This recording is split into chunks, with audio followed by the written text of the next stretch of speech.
Amén. Decir que Dios os bendiga a todos. Amén. Que Dieu vous bénisse abondamment à chacun d'entre vous. Que Dieu soit béni. Je me réjouis d'être ici, c'est la première fois que je viens et je ne le regrette pas déjà. Pourquoi? Parce que je sais que le Seigneur est là. Amen. J'ai dit aux frères, j'ai dit à Abraham, j'ai dit, on sent que Jésus est là. Alléluia. On sait que Jésus est là. Amen. Si vous voulez quelque chose, ne changez pas. Amen. Ayez toujours ce côté de Dieu. Et si vous changez, changez pour être meilleur. Jamais pour être pire. Amen. Que Dieu soit béni. J'ai dans la joie aussi dans mon cœur parce que je vois ici mon frère François avec sa famille, sa compagne et ses enfants. Et pour moi, c'est une grande joie. Ça fait longtemps que je ne les voyais pas. On a fait l'école publique. Lui, il était en deuxième. Moi, j'étais en première. Même si je parais beaucoup plus vieux. Mais j'ai fait l'école publique. On était un an de France avec François. J'ai connu aussi sa famille. Dieu nous a fait connaître et s'est créé quelque chose en nous. Quelle grâce, Dieu permet qu'il y ait quelque chose toujours qui reste. Que Dieu soit béni. Avant de commencer à vous annoncer la parole de Dieu, j'aimerais faire quelque chose, une petite surprise, je ne sais pas. Appeler notre petite sœur, la fille à François. Vous n'entendez pas, mais je sais qu'elle chante bien. J'aimerais qu'elle chante bien et qu'elle chante le cantique à la gloire de notre Seigneur. Amen. À l'école publique, elle nous chantait, elle était toute petite, et elle chantait souvent. J'avais fait même chanter à pleine école publique. J'aimerais qu'elle nous chante un cantique. Amen.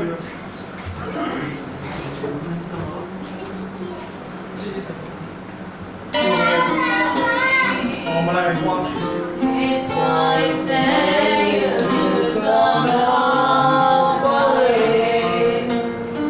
sans lui tu ne peux rien changer, ni ta vie, ni ton cœur, mais laisse-le entrer. Combien de temps vas-tu rester assis? C'est pas comme ça que tu trouveras la vie. Sans lui tu ne peux rien changer, ni ta vie, ni ton cœur, mais laisse-le entrer. Mais Jésus t'appelle, il te connaît, il veut te parler. Il sait tes fautes, il veut les effacer.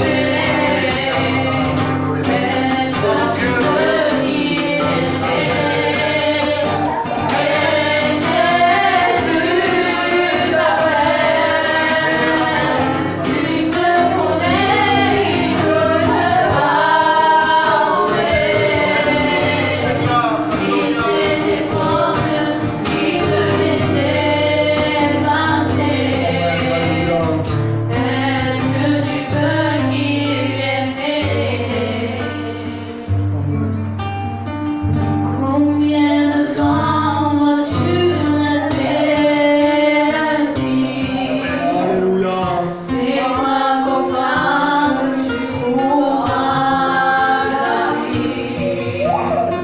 Sans lui tu ne peux rien changer, ni ta vie, ni ton cœur, mais laisse-le entrer.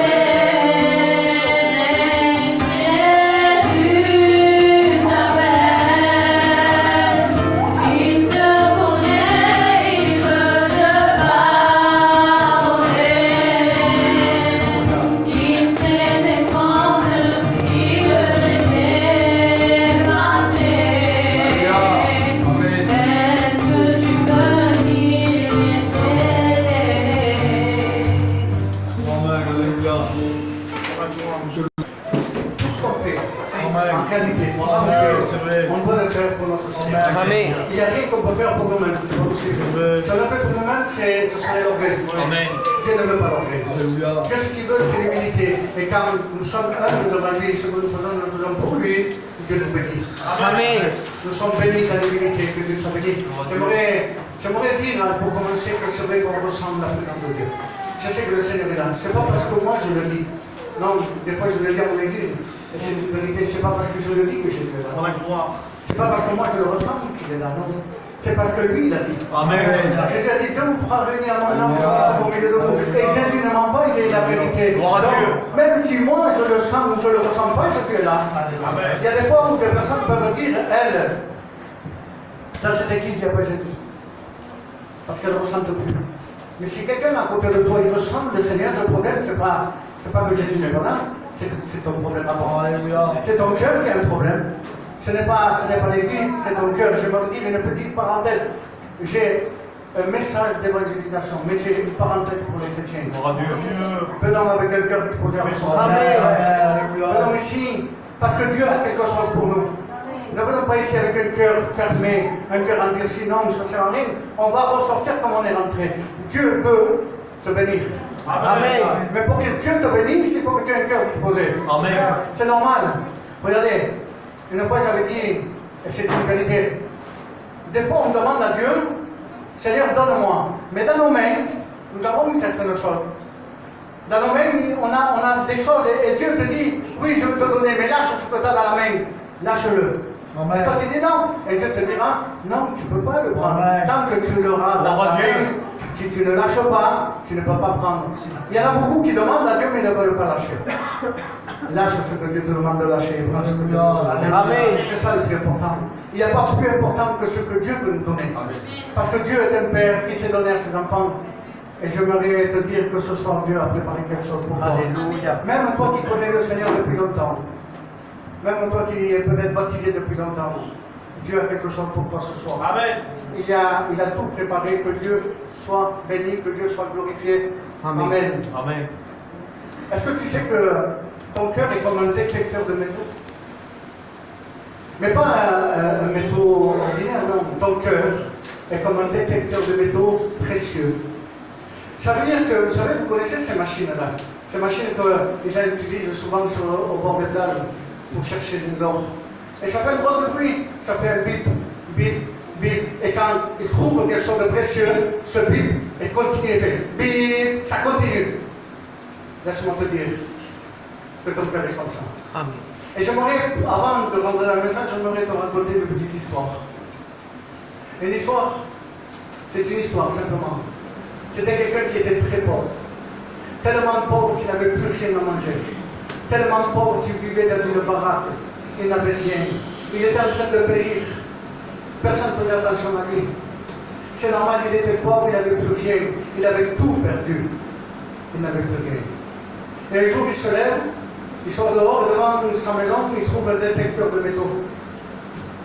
Il rentre chez lui, il essaye, il arrange un peu, il essaye, il voit qu'il marche. Il voit qu'il marche.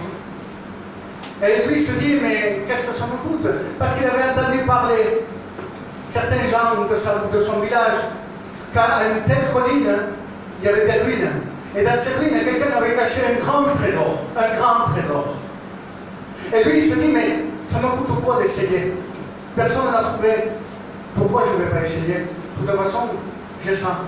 Ça ne me coûte rien. Alors il monta sur cette colline avec ce détecteur de métaux. Et il commence à scruter le sol d'un côté et de l'autre, d'un côté et de l'autre. Et l'appareil faisait simplement un petit bip, bip. Et d'un coup, il entend ce bip, un peu plus rapide, et il entend bip, bip. Et d'un coup, il entend le bip sonner d'un coup. Et lui, il sait que là, il y a quelque chose de précieux. Il le sait. La machine ne peut pas se tromper. Elle ne peut pas se tromper. Alors, il met la machine de côté, il se met à genoux, il commence à gratter un peu. Il commence à scruter, à lever la terre. Et il trouve une petite pièce en or. Il prend cette pièce, il se lève, il prend l'appareil, il le remet dessus, il entend encore le bip, encore plus fort, bip. Et lui, il remet la terre, il prend son appareil, la terre, il s'en va chez lui. Avec une simple pièce. Tu pourras me dire, mais cet homme est insensé. Pourquoi il fait ça? Il s'est contenté que d'une petite pièce, alors il savait que peut-être le trésor était là. Tu pourrais me dire, mais cet homme est insensé. Malheureusement, il y a beaucoup d'insensés qui viennent dans nos églises et qui se contentent d'une simple bénédiction. Ils viennent ici parce qu'ils en ont besoin. Ils viennent ici parce qu'ils savent en réalité qu'il y a un trésor. Son cœur ne les trompe pas. Il vient ici, combien de fois ton cœur a commencé à battre?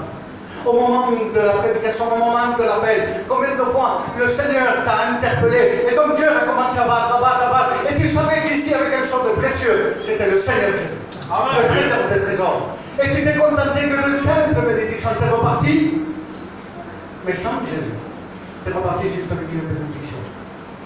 Alors cet homme, il est parti chez lui, mais au bout d'un temps, il n'a pas changé. Il n'a pas pu changer de maison, il n'a pas pu changer. Il a mangé un petit peu, il a été bien pendant un temps, mais après, c'était toujours pareil. Laisse-moi te dire que si tu viens dans ces conditions juste pour une bénédiction, ça sera toujours pareil pour toi. Tu ne changeras jamais. Ça ne va pas te faire changer.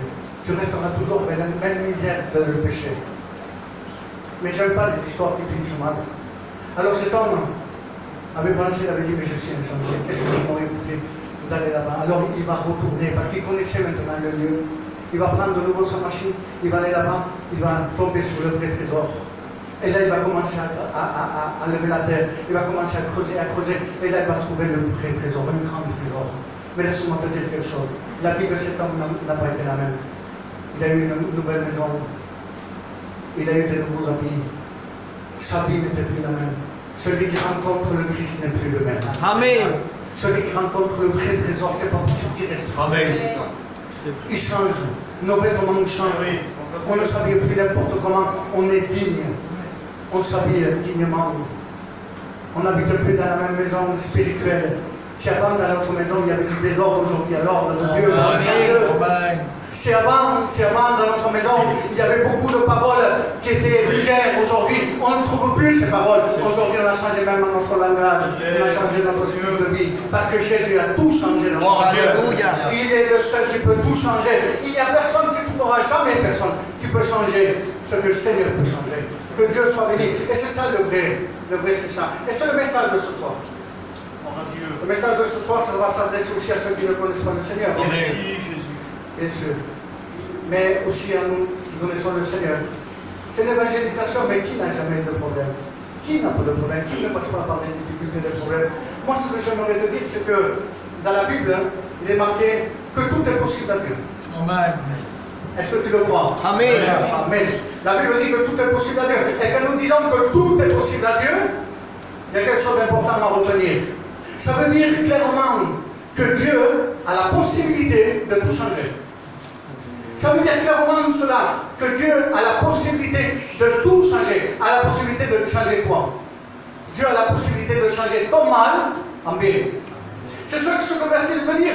Changer tout, ça veut dire que Dieu a la possibilité de tout changer. Il n'y a pas juste une petite chose par-ci par-là que Dieu peut changer. Non. L'impossible de l'homme se fait possible à Dieu. Amen.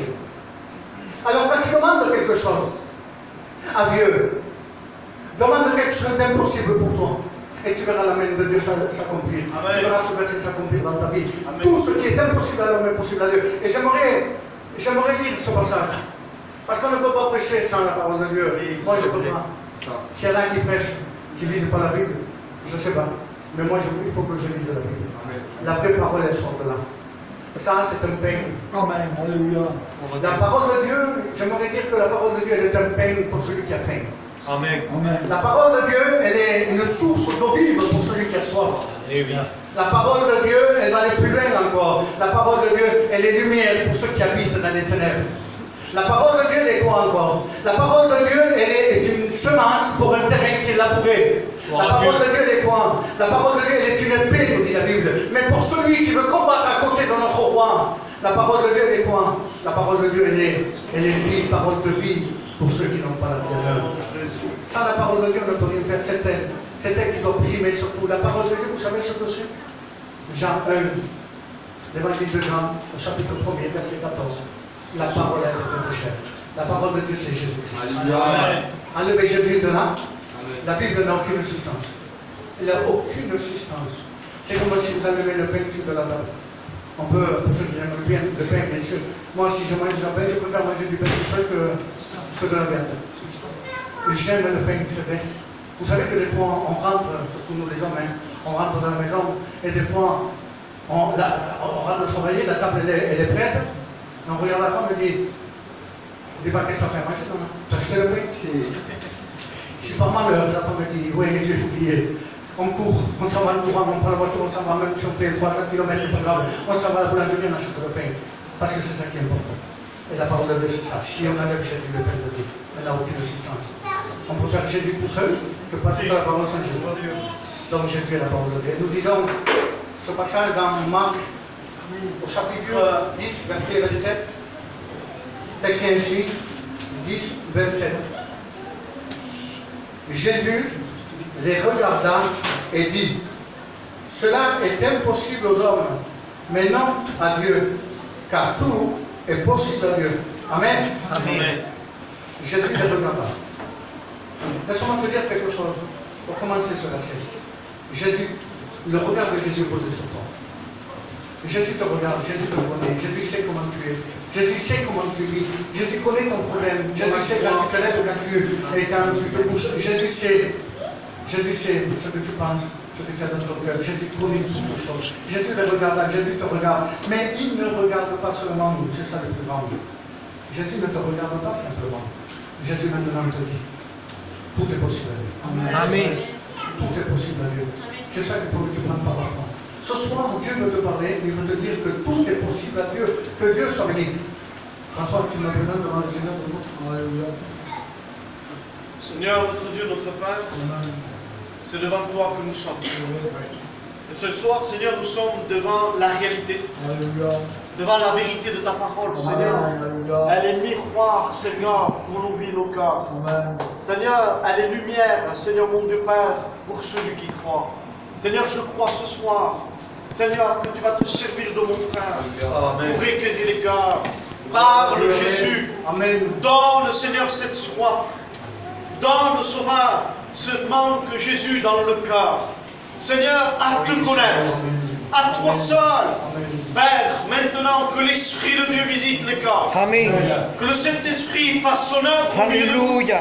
Seigneur, que ta parole soit, Seigneur, assaisonnée de sel, accompagnée, Père. Tu dis par des prodiges et des miracles, des nouvelles naissances, Seigneur. Guéris les corps, va à travers ton serviteur, et qu'il soit ce canal de bénédiction. Donne-nous, Seigneur, des cœurs réceptifs, une oreille attentive, Seigneur, Amen. à écouter la vérité. Parce que ta parole, elle est la vérité. Père, prends toute la place. Et que l'Esprit de Dieu se mouve ce soir. Merci Jésus. Amen. Que Dieu soit béni, que Dieu soit glorifié. Voilà la parole de Dieu, c'est un cœur au-dessus de tout. Vous savez, ma prière, quand je dois prêcher, vous savez ce que je dis au Seigneur. Je dis, Seigneur, ne permets pas que je parle. Mais parle-toi. Parce que quand l'homme parle, il ne peut rien apporter. Même si je pourrais vous apporter un conseil, ça resterait un conseil d'homme simplement. Mais Jésus, dans son conseil, lui, va aller plus loin. Il va conseiller, mais il va rentrer dans les cœurs pour tout changer. C'est ça, je disais, Seigneur, fais-moi taire à moi et parle-toi. Que moi je disparaisse et que toi tu apparaisses. C'est ça le plus important. Si nous allons, comme je vous ai dit, Jésus au milieu de nous, il reste plus rien. Merci. C'est une réunion en vain. Mais Jésus veut que cette réunion ne soit pas vaine. C'est pour ça qu'il est là. Et ce soir, il veut te bénir d'une manière particulière. Ce n'est pas simplement juste une simple bénédiction. Non. Non, Jésus veut te bénir, mais comblé de bénédictions. Et pour cela, comme je te dis, tu dois maintenant laisser rentrer Jésus dans ton cœur. Dispose de ton cœur et laisse le Seigneur te parler ce soir. Que Dieu soit béni. Amen. Je vous ai dit que Dieu a la possibilité de tout changer. Dieu a la possibilité de changer le mal en bien. Parce que Dieu est capable de le faire. Et c'est la volonté de Dieu de changer le mal en bien. Et laissez-moi vous lire dans Genèse au chapitre 50 et verset 20, regardez ce qui est écrit. Il est écrit, vous aviez médité de me faire du mal. Dieu l'a changé en bien. Béni soit Dieu. Il y a des personnes qui nous veulent du mal des fois. Alors qu'on n'a rien fait. Simplement parce que nous sommes chrétiens des fois. Ou simplement parce que nous sommes gentils. Je ne sais pas. Parce qu'on dirait que dans ce monde, plus on est gentil, plus ils veulent nous écraser. C'est une vérité. C'est comme ça, on le voit. Mais Dieu veut tout changer. Il est capable de changer celui qui veut te faire du mal. Il est capable de le changer et changer le bien. Regardez aussi dans Néhémie, au chapitre 13. Il est écrit, parce qu'ils avaient appelé le voyant Balaam, pour qu'il maudisse Israël. Il devait mourir Israël, un prophète, un voyant, il devait maudire Israël. Mais il est écrit, mais Dieu changea la malédiction en bénédiction. Amen. Que Dieu soit béni. Amen. Dieu est capable de changer la malédiction en bénédiction. Et vous savez que le monde entier est sous la malédiction? Est-ce que vous le savez? Nous sommes tous sous la malédiction. Tous ceux qui n'ont pas accepté le Seigneur. Moi, le premier avant d'accepter le Seigneur, la malédiction pesait sur moi. Et Dieu change la malédiction en bénédiction. C'est quoi la malédiction en bénédiction? Simplement, Dieu va dire à un moment donné, je mets devant toi deux chemins. Le chemin de la vie, le chemin de la mort. Le chemin de la bénédiction, le chemin de la malédiction, simplement. C'est-à-dire de la mort et de la vie. La malédiction, c'est la mort. La bénédiction, c'est la vie. Il y avait quelqu'un qui avait été payé pour maudire Israël. Sais-tu qu'il y a des gens qui veulent te maudire en réalité? Il y en a un en particulier. C'est Satan que l'Éternel le réprime.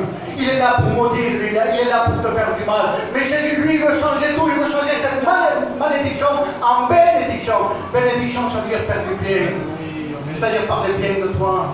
Te faire du bien, et ça c'est que seul Jésus peut le faire, que Dieu soit béni. Vous voyez la différence entre les deux? Connaître le Seigneur, être du camp du Seigneur, être du camp de ce monde, être à part du Seigneur.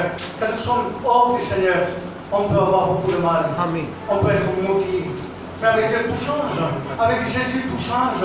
Lui il veut notre bien, il veut nous bénir. Que Dieu soit béni. Amen. Amen. Alors c'est bien de savoir que Dieu change le mal en bien. Béni soit Dieu, mais c'est quoi le mal? C'est là le thème du message. C'est quoi le mal? C'est quoi le mal pour toi? Le mal pour toi, laisse-moi te le dire ce soir. Le mal pour toi, c'est cette souffrance qui te fait souffrir. Le mal pour toi, c'est quoi? C'est cette préoccupation que tu as dans ton cœur, dans ton esprit. C'est quoi le mal? Le mal pour toi aujourd'hui, c'est quoi? Même pour les chrétiens, je parle aussi bien pour les chrétiens que pour les convertis, ou ceux qui n'ont pas encore rencontré le Seigneur. C'est quoi le mal pour toi? Le mal, c'est ce qui te rend triste. Le mal, c'est quoi pour toi? C'est cette pensée, ces mauvaises pensées qui ne te laissent même pas dormir le soir. C'est quoi le mal pour toi? Le mal, c'est cette angoisse qui est rentrée dans ton cœur. Cette angoisse de l'âme qui est là, qui te serre à la gorge. Et tu sais même plus comment penser. On dirait que tout va mal pour toi. Ça, c'est le mal pour toi. Jésus sait que tu vis dans le malheur. Et ça, Jésus peut le changer. Il n'y a pas autre chose que Jésus veut changer. Le mal, c'est quoi? C'est cette souffrance, je te l'ai dit. C'est une souffrance que tu as constamment devant toi et à toi. Vous savez qu'il y a des souffrances physiques. Il y a des souffrances qui font mal dans le corps, c'est vrai. Et parfois, elles font tellement mal. J'ai vu une personne qui souffrait tellement, qu'elle demandait la mort. C'est fort. Et c'est une vérité. Il y a des souffrances terribles. Mais vous savez qu'il y a des souffrances encore qui font plus mal que cette souffrance physique. C'est une souffrance morale, une souffrance du cœur. Vous avez entendu souvent des personnes qui ont dit, au lieu d'entendre cette parole, j'aurais préféré qu'il me gifle. Pourtant, une gifle, ça fait mal. C'est vrai ou pas? Une gifle, quelqu'un qui prend une gifle, ça fait mal, c'est le corps, c'est physique. Et souvent, on a entendu, j'aurais préféré qu'il me gifle que pas qu'il me dise cette parole. Parce qu'il y a des paroles qui font encore plus mal qu'un acte. C'est vrai ou pas? C'est comme ça. Il y a des souffrances morales de notre âme, de notre cœur qui font encore plus mal que les souffrances. C'est pour ça qu'il y a des suicides, vous savez? Eh oui. C'est parce que tellement ils souffrent de leur cœur, de leur esprit, qu'ils arrivent même à se suicider. Ils n'arrivent plus à penser, ils n'arrivent plus. Tellement cette souffrance est grande. Il y a des souffrances qui font tellement mal. Et cette souffrance, elle t'amène à penser à mal. Elle t'amène à ne plus pouvoir dormir. Tu es obligé de prendre des comprimés pour dormir. Tu es obligé de prendre certaines choses pour pouvoir dormir un peu. Mais au matin, tu te lèves, c'est toujours pareil. Tu as toujours ça revient. C'est constamment devant toi. C'était comme ce Goliath qui était constamment devant Israël pendant 42 jours et 40 nuits. Il était là. Et pendant ces 42 jours, il défiait Israël. Israël se levait le matin, il voyait ce Goliath. Il se couchait le soir, il voyait ce Goliath. Devant lui, un problème immense. C'est une vérité. C'est une vérité. Il est constamment devant toi. Ce mal aussi, ça peut être aussi la solitude dans laquelle tu t'es renfermé. Vous savez que la solitude, ça fait mal. Ça fait mal. Il y a certaines personnes qui vivent dans la solitude. Pourtant, elles sont entourées de personnes qui peuvent les aimer, mais elles se sentent seules. Parce que l'angoisse, elle va t'isoler d'un côté. Elle va t'isoler, elle va te faire comprendre, elle va te faire croire qu'il n'y a personne qui te comprend. Tu vas essayer de t'exprimer, et en réalité, tu n'arrives pas. Même pas ton mari te comprend. Des fois, tu passes par des souffrances, tu vas essayer de parler, et on dirait que personne ne te comprend. On dirait que tu es tout seul ou toute seule. Même ton mari n'arrive plus à le comprendre. Ou alors quand il te parle, tu n'arrives même pas à le comprendre. Tu te dis, mais ça ne sert à plus à rien de leur parler. Ça ne sert à rien puisqu'ils ne me comprennent pas.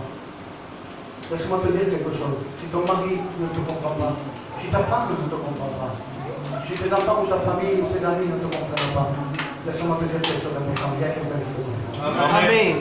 C'est Jésus-Christ. Amen. Merci Il n'y a Seigneur. pas besoin de parler. T'as juste ouvert ton cœur. On dit Seigneur, juste que tu fasses, Seigneur, aide-moi. Et il comprend ce que il va éprouver. Jésus connaît les paroles de nos yeux. Il connaît même l'écrit, Jésus le connaît. Même sans parole, il pourrait dire Seigneur, dans ce Seigneur, il sait ce qu'on est en train de lui dire. Il connaît tout, même si personne ne te comprend. Jésus, lui, te comprend. Que Dieu soit béni. Jésus est capable de tout changer, oui. Béni soit Dieu. Moi, je te le dis, mais parfois, tu te dis, oui, mais est-ce que c'est vrai? Est-ce que c'est vrai que Jésus peut tout changer? Laisse-moi te raconter quelques histoires bibliques. C'est une preuve que Jésus peut changer tous les maladies. Tous les maladies.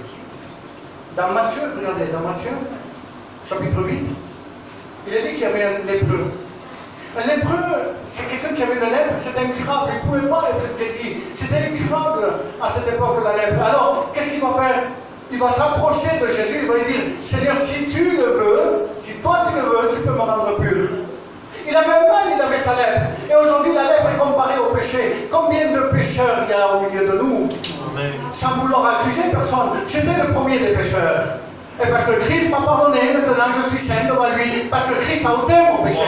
Et combien de pécheurs il y a encore aujourd'hui qui n'ont pas eu le pardon de Dieu? Et ce péché, c'est comme la lèpre. Mais cet homme va s'approcher de Jésus. Il a fait de bonnes choses. Il a fait quelque chose de bien. Il s'approchait de Jésus. Il lui a dit, Seigneur, si tu le veux, bien sûr que Jésus veut. Il est venu pour cela. Amen. Jean le Baptiste va dire, voici l'agneau de Dieu qui ôte le péché du monde. Que Dieu soit béni. C'est ça, c'est pour cela que Jésus est venu, pour ôter le péché. Amen. Alors, fais quelque chose de bien, approche-toi de Jésus. Tu lui dis, Seigneur, si tu le veux, tu peux m'enlever ce péché. Oui, je te demande pardon. C'est la vraie repentance. C'est le cri de cœur. C'est demander pardon à Jésus. Et Jésus va le faire. Il va dire, Jésus, je le veux. Sois pur. Et tu purifies le salaire. Quelle grâce. Gloire à Dieu. Jésus a changé son mal en bien.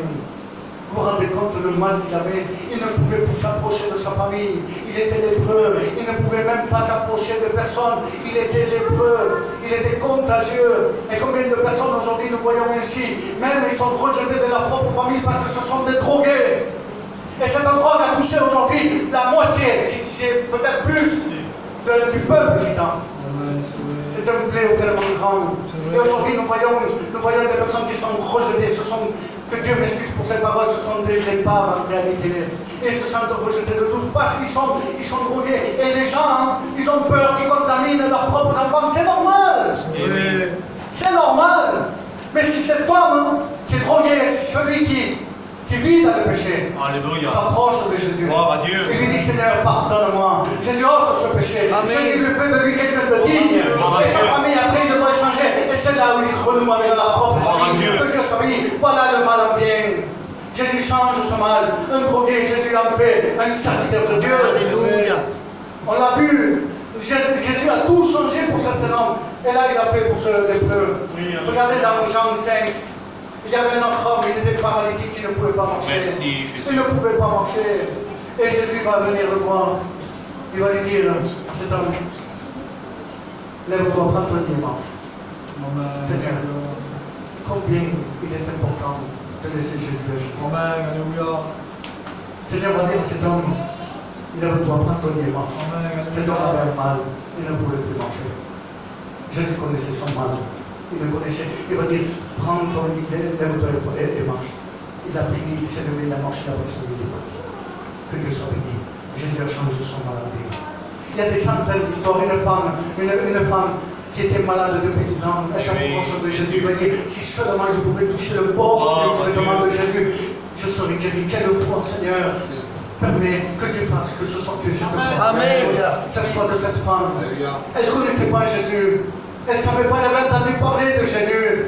Elle ne s'était jamais approchée de Jésus. La preuve, elle n'était pas guérie. Sinon, elle aurait été guérie. si seulement je pouvais toucher le bord de son vêtement. Le bord. Qu'est-ce que c'est au sommet de votre vie, Seigneur?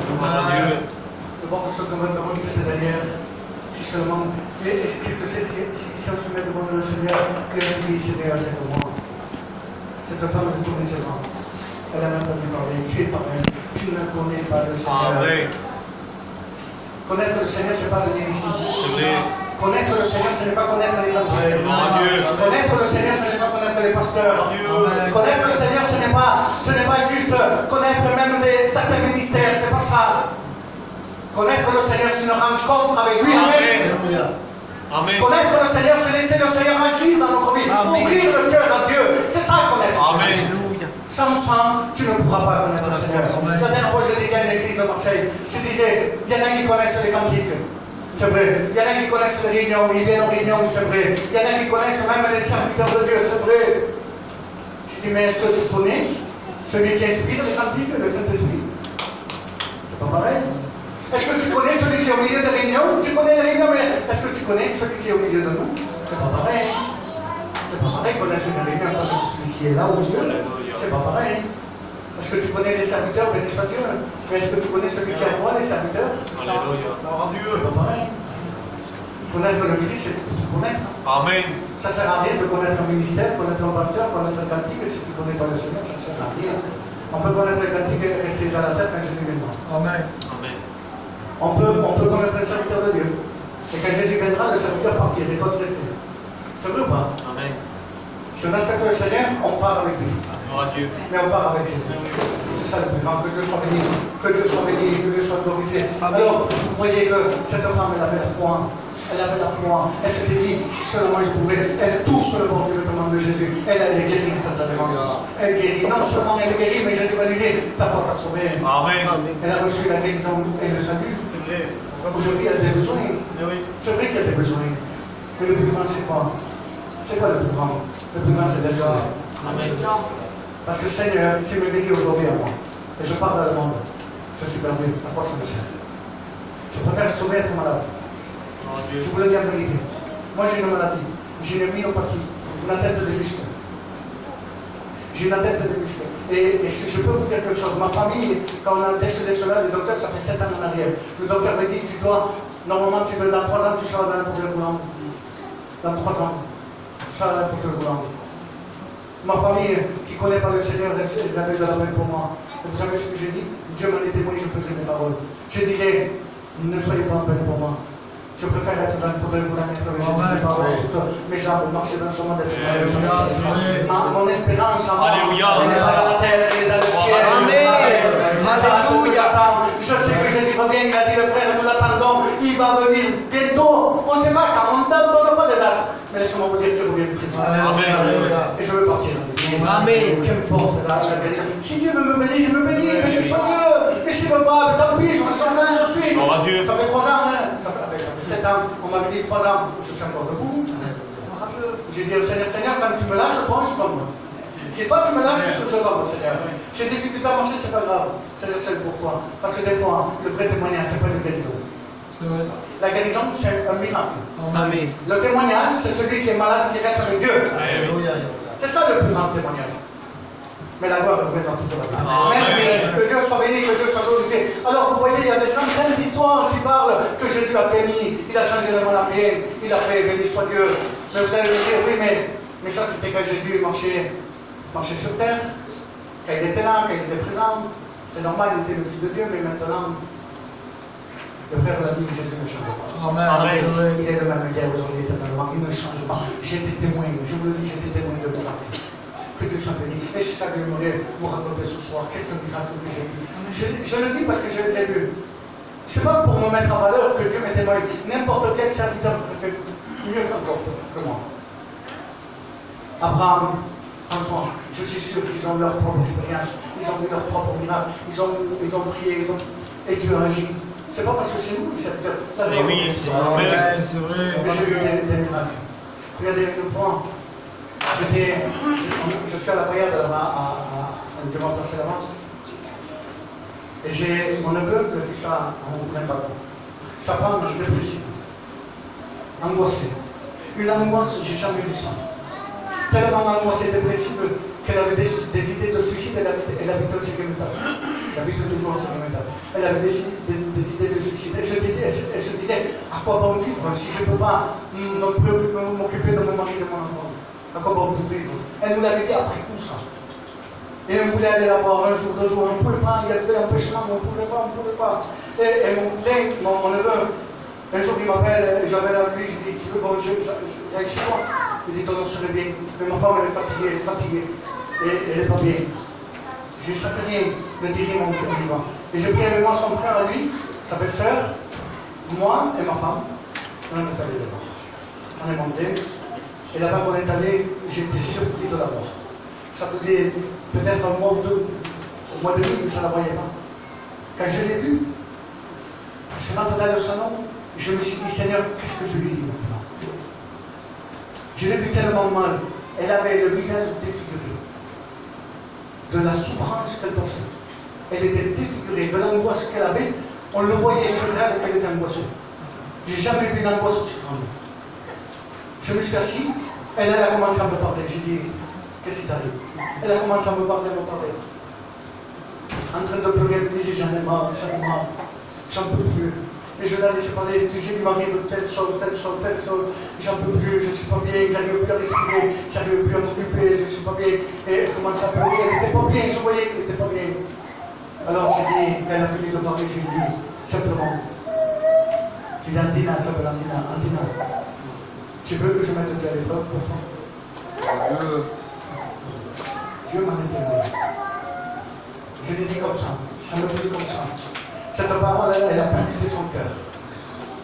Elle-même me l'a dit après coup, quelques jours après, elle me l'a dit. Elle a pensé, il veut mettre Dieu à l'épreuve pour moi. Pour moi? Et j'ai dit, Andina, tu veux que je prie Dieu? Tu veux voir que Dieu est capable? Mais je le sentais fort dans mon cœur. J'ai dit, tu veux voir que Dieu est capable de te libérer de cette angoisse? Elle commence à pleurer, oui, je voudrais, mais je sais. T'en fais pas, ne doute pas. Je suis levé, j'ai posé les mains. Au nom de Jésus-Christ. Je vous le dis en vérité. Dieu m'a dit témoin, la gloire est à Dieu. Je lui ai posé les mains, je fais une simple prière. Je n'ai jamais prié comme ça. J'ai dit, Seigneur, je ne te prie pas pour son âme. Elle n'était pas convertie. Seigneur, je ne te prie pas pour son âme. Seigneur, ça, tu le verras plus tard, toi, avec elle. Je suis sûr que tu pourras la convertir. Maintenant, je te prie pour son corps. Seigneur, montre-lui que tu es Dieu. Montre-lui maintenant, Seigneur, que tu es capable de la libérer de cette angoisse. Maintenant, instantanément, Seigneur, permets-le. Étends tes mains et délivre-la maintenant au nom de Jésus. Je vous assure, au nom de Jésus, ça s'est passé comme ça. J'ai fini de prier, je me suis retourné, je me suis assis. Dès que je me suis assis, son mari, son beau-frère, sa belle-sœur, ma femme, on se regardait ensemble, on a regardé, elle avait changé de visage. Amen. Dieu m'en est témoin. Elle avait changé, son visage resplendissait. Elle n'était plus la même, elle ne parlait plus pareil, elle n'arrivait même plus à parler quand elle parlait avec moi. Après avoir prié, Dieu m'en est témoin, elle avait tout changé. Dieu est capable de changer l'angoisse. Qui peut changer l'angoisse? Qui a des angoisses? Tout le monde passe par des angoisses aujourd'hui. C'est pire, c'est la maladie la plus pire, les angoisses. Parce qu'en réalité, on n'est pas malade, mais on se fait qu'on soit malade. Alors on va voir le docteur, on nous bourre de cachets, c'est vrai, des comprimés, des étomides, n'importe quoi. Et là, on nous endort. Une seule réunion, une seule prière, un seul cachet de Dieu, Jésus-Christ, et la conséquence. Amen. Un seul mot de Jésus. Et tout change. Amen. Béni soit Dieu. Regardez, une autre femme, j'étais témoin. Son mari, elle, converti. Son anime. Sa femme, elle commence à avoir mal au genou. Elle a mal au genou et elle commence à voter. Mais ce qui est le problème, c'est que toute sa famille, c'est héréditaire. Ils ont été opérés des cancers de genou. Sa mère, elle a eu des séquelles. Sa soeur, elle a eu des séquelles. Et elle a cette maladie. Une grosseur au genou. Son mari le savait. Ils avaient peur d'aller voir le docteur. Ils vont voir le docteur, ils passent des radios, et le docteur lui dit, c'est une tumeur du genou. Ils n'en pouvaient plus. Regardez si ça lui faisait mal, ils ne pouvaient même plus marcher. Et ils arrivent à l'hôpital le jour de l'opération.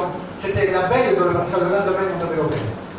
Ils arrivent, ils attendent à la salle d'attente, là-bas, parce qu'ils étaient en train de préparer la chambre. Et ils arrivent. Et là-bas, il regarde, il y avait des photos de malades, les genoux estropiés. Et ça, à son mari, ça l'a fait un choc terrible. C'est un enfant de Dieu, je le connais très bien. Il est parti. Il s'est mis dans le parking. Et dans le parking, il a commencé à invoquer Dieu. Il s'est mis à genoux tout seul dans le parking. Il a dit, Seigneur, enlève-moi cette angoisse, enlève-moi cette peine que j'ai. Seigneur, je sais que tu vas la bénir, c'est ton enfant, c'est ta fille, Seigneur, je sais que tu es avec elle. Mais Seigneur, j'ai un poids trop grand à moi. Seigneur, ôte-moi ce poids. Et là, il a entendu la voix du Seigneur résonner dans son cœur. Vous savez qu'un enfant de Dieu, c'est quand Dieu lui parle. Amen. On le sait, on connaît dans notre bon personne. Et là, Dieu lui parle et lui dit, non seulement je t'enlève le poids que tu as, mais maintenant je guéris ma fille. Je guéris ta femme. Et lui, il se dit, mais c'est moi qui. Et comment, Seigneur, est-ce que c'est toi qui m'as parlé? De nouveau, il entend cette voix qui lui dit, j'ai guéri ta femme. Il monte de nouveau en courant, en train de pleurer. Il monte, il ouvre la porte de la salle d'attente. Il y avait son père, il y avait sa mère, il y avait sa femme. Il dit, Seigneur t'a guéri. Et son père, pour pas, il dit, non, on sait que le Seigneur va la garder, parce qu'il t'aime aussi. Il va la garder, c'est sûr. Et il dit, non, le Seigneur m'a dit qu'il t'a guéri, maintenant il t'a guéri. Elle était rentrée dans un fauteuil roulant, elle ne pouvait plus marcher. Le docteur, il voyait le docteur passer justement par le couloir. Il arrête le docteur. Docteur, passez la radio à l'enfant. Le docteur dit non, on ne peut pas. Demain, on l'opère. Il dit, mais docteur, s'il vous plaît, je suis croyant. Dieu m'a dit, Jésus m'a dit qu'il a guéri. Écoute, vous le connaissez, ça s'appelle Castro. Il dit, on n'a pas cette radio, ça ne sert à rien. Écoute, si pour te payer la radio, il va dire au docteur. Si pour payer la radio, je la paye dans ma poche. Je m'en fous. Passe une dernière radio. Et si elle a encore ça, demain vous l'opérez. Le docteur est tellement insisté, il a dit, bon, écoute, je le fais pour toi. Si le connaissez, je vais passer dans toi. Ils sont partis, elle était dans le fauteuil roulant. Direction, le scanner. Elle finit le scanner. Le fauteuil roulant est resté là-bas, elle est venue à ma chambre. Le docteur, il vient vers lui en courant. Il embrasse comme ça. Il embrasse et dit, je sais maintenant que tu as Dieu vivant. Je sais que Jésus vivant. Regarde, là, j'ai la radio. Je suis allé la chercher la radio, elle a un cancer là. Elle a une tumeur. Et là, il n'y a plus rien. Vous pouvez partir chez nous. Amen. Que Dieu soit béni. Il a changé son malade. Pourquoi? Parce qu'il a crié à Dieu. Tu as un mal, je suis sûr que tu as un mal. Peut-être pas une maladie, mais tu as un mal sur toi. La gloire. Mon beau-frère Manolo, qui c'est qui ne le connaît pas? Merci. François, je crois qu'il connaît. Mon beau-frère Manolo, une angoisse terrible. Terrible. Vous voyez qu'on peut avoir beaucoup d'argent, être de partout dans le monde, être connu et être mal. Un jour, j'arrive dans l'école biblique, deuxième année. Première année, je crois que c'était. Première année ou deuxième, je m'en rappelle. J'arrive, il m'appelle qu'il était chez lui à Toulouse, en train de pleurer, qu'il avait une angoisse qui en pouvait plus. Il me demande d'aller le voir. Je dis, Manolo, je vais t'arriver. Il me dit, viens, s'il te plaît, passe quelques jours avec moi, je suis pas bien. Je prends ma femme, j'avertis les pasteurs, je m'en vais. Je suis parti quelques jours là-bas. Je vais le voir. Dieu le sait, je ne le dis pas pour moi. Amen. Ça m'intéresse pas. Il y a gloire est à Dieu. J'aurais dit quelqu'un d'autre, il a fait si Dieu nous utilise, c'est la grâce de Dieu. Ce n'est pas vous qui m'allons, c'est lui qui m'aime. Et Dieu m'en est témoin, je ne le dis pas par force modestique. Je le pense vraiment. C'est lui qui mérite toute la gloire. Je suis allé là-bas le voir. Un jour, je parlais avec lui. J'ai prié avec lui, rien. Deuxième jour, pareil. 3 jours après, il y avait la convention à Toulouse. 10 jours après, il devait avoir la convention à Toulouse. 10 jours après. Et avant de partir, le soir, avant de partir, je suis resté jusqu'à 2 ou 3 heures du matin. J'ai Manolo. Je l'ai mis vraiment au pied du mur. J'ai dit, Dieu te demande quelque chose que tu es en train de lui refuser. J'ai dit, Dieu veut quelque chose de toi. Et toi, tu veux t'obstiner. Ne te trompe pas par le fond de la main. Si tu veux Jésus, tu peux te libérer. Mais ne lâche pas la main de Dieu. Parce que tu l'as déjà lâché. Si maintenant le Seigneur veut te bénir, je le crois. J'ai senti quelque chose sur moi. Je ne sais pas comment vous l'expliquer. Une conviction de cœur. J'ai dit, maintenant, tu veux